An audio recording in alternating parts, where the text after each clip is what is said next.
kesenggol.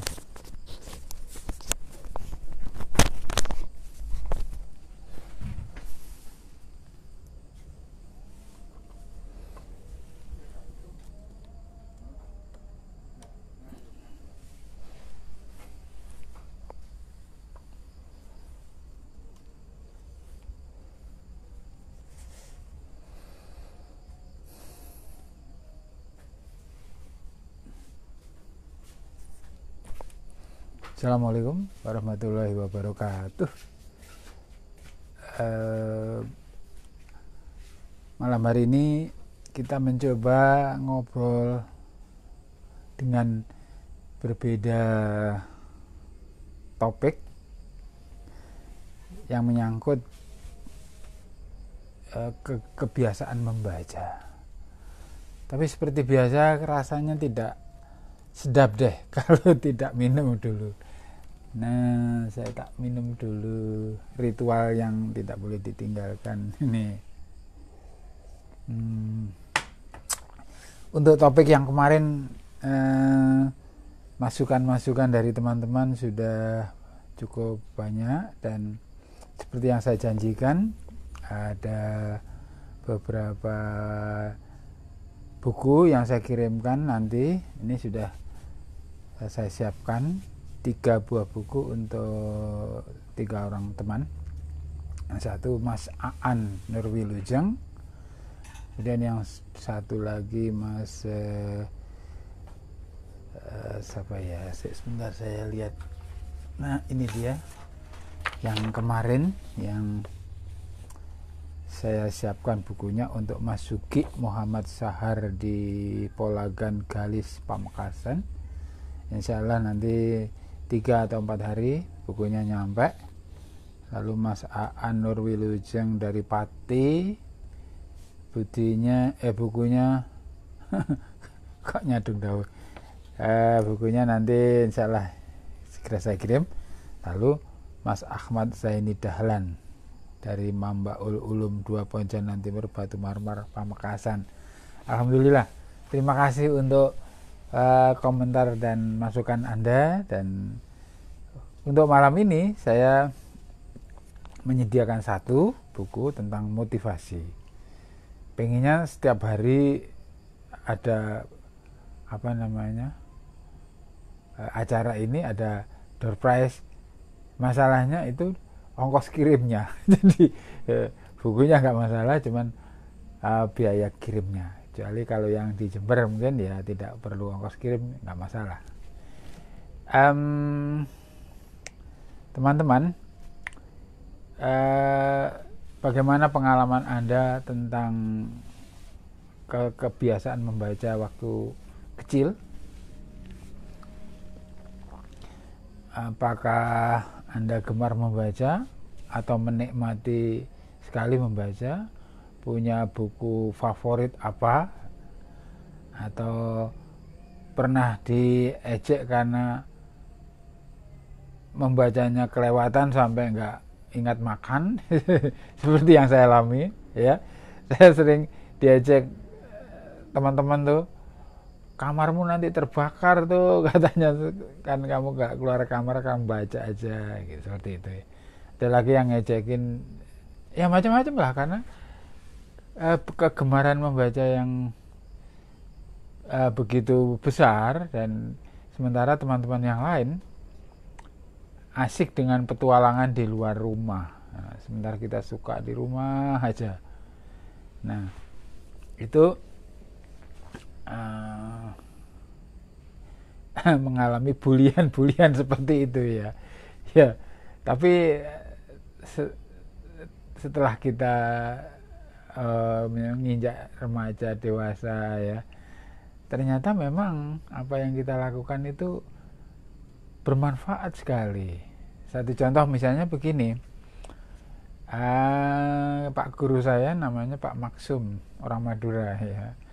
Beliau sepertinya senang dengan saya itu. Saya GR aja. Tapi buktinya beliau suka nyuruh saya itu ya. Ada apa-apa saya disuruh gitu ya. Itu kan buktinya bahwa beliau itu sayang sama saya. Dan dalam kesempatan tertentu beliau mengadakan semacam kuis gitu. Satu kuis contohnya begini ya. Pada suatu hari saya naik pohon yang tinggi gitu kan ya. Lalu ketika sampai di atas, di puncak yang mendekati puncaknya, saya ada buah di situ sudah masak, saya mau mengambil tapi nggak jadi karena ternyata di atas ada ular. Nah, saya lalu pengen turun karena takut ular, saya turun, sampai kelewatan ceritanya tadi. Mestinya di depan sendiri itu ada. Pada suatu hari saya bermimpi, kan gitu ya ceritanya. Nah, tapi baiklah saya ceritakan, kan Anda mesti sudah tahu jawabnya. Kalau teman-teman saya waktu itu pasti nggak tahu.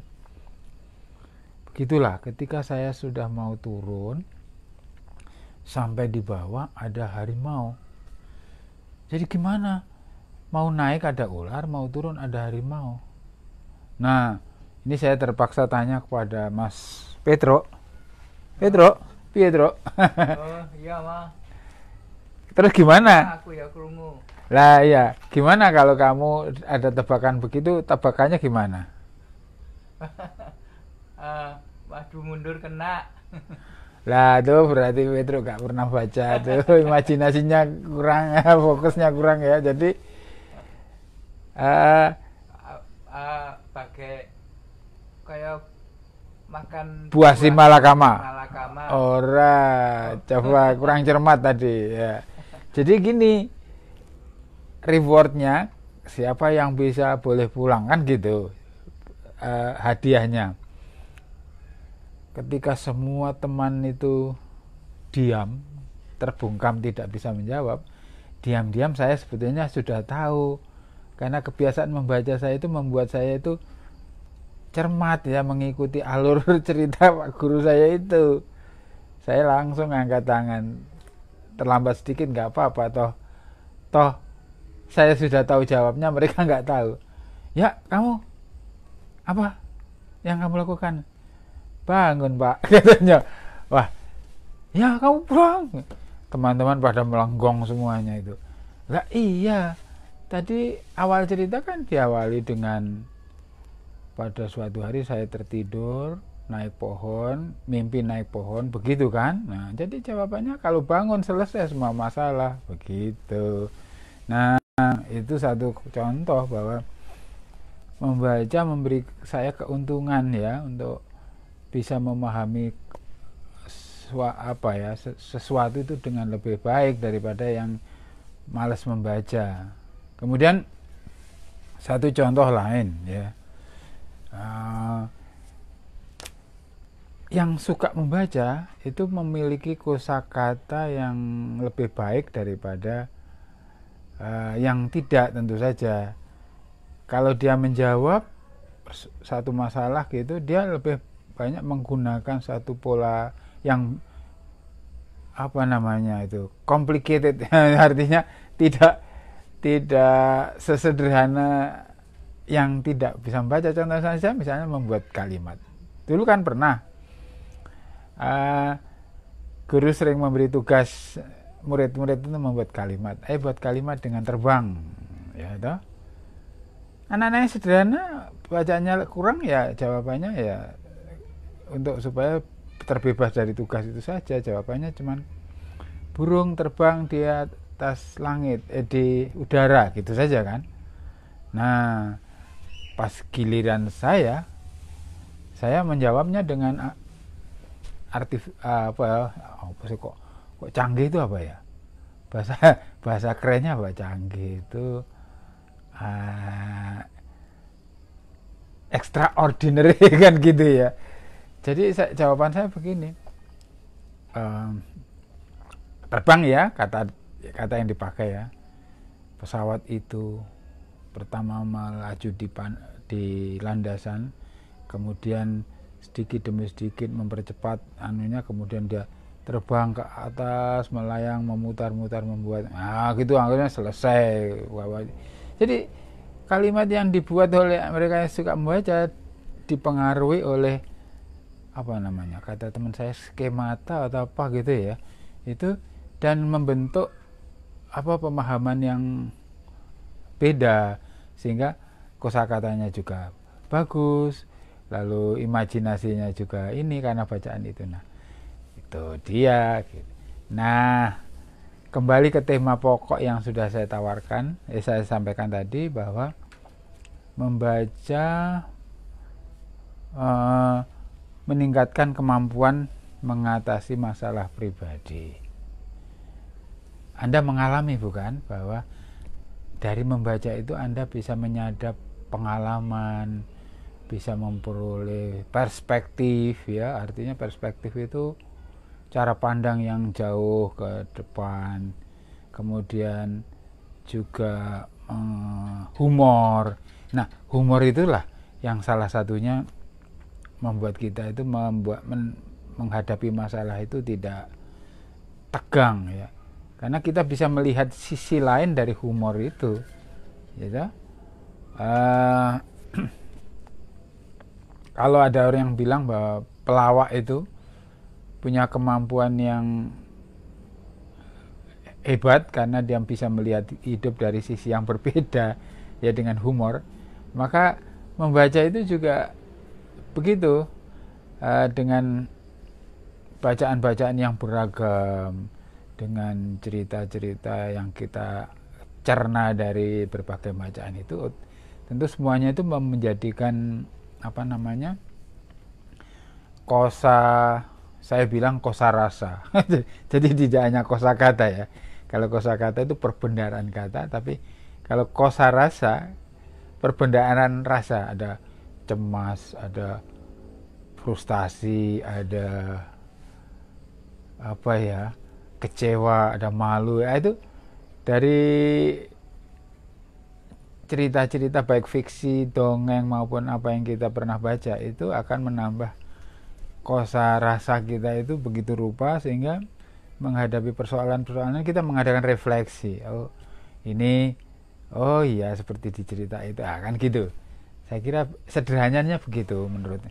Tapi malam ini sebenarnya saya mengundang pakar psikologi juga, cuman nanti kita akan tanya komentarnya ya dari beliau. Ini seorang psikolog. Moga-moga beliau memberi komentar nanti di dalam komen itu bagaimana obrolan saya ini masuk akal apa enggak gitu ya. Nah, saya kira ini tidak panjang acaranya, memang seharusnya hanya 5 menit ya. Nah, tapi moga-moga ini menjadi sebuah memicu pemikiran kita semua, bahwa ketika kita mendorong anak-anak untuk membaca, melepaskan gadget dan menggantikan buku, sebetulnya kita sedang membantu dia meningkatkan kemampuannya itu untuk mengatasi persoalan pribadinya lewat membaca itu. Nah, ini Mbak Nur Suroyah ini mengatakan sepakat Pak. Iya ya. Oke, terima kasih.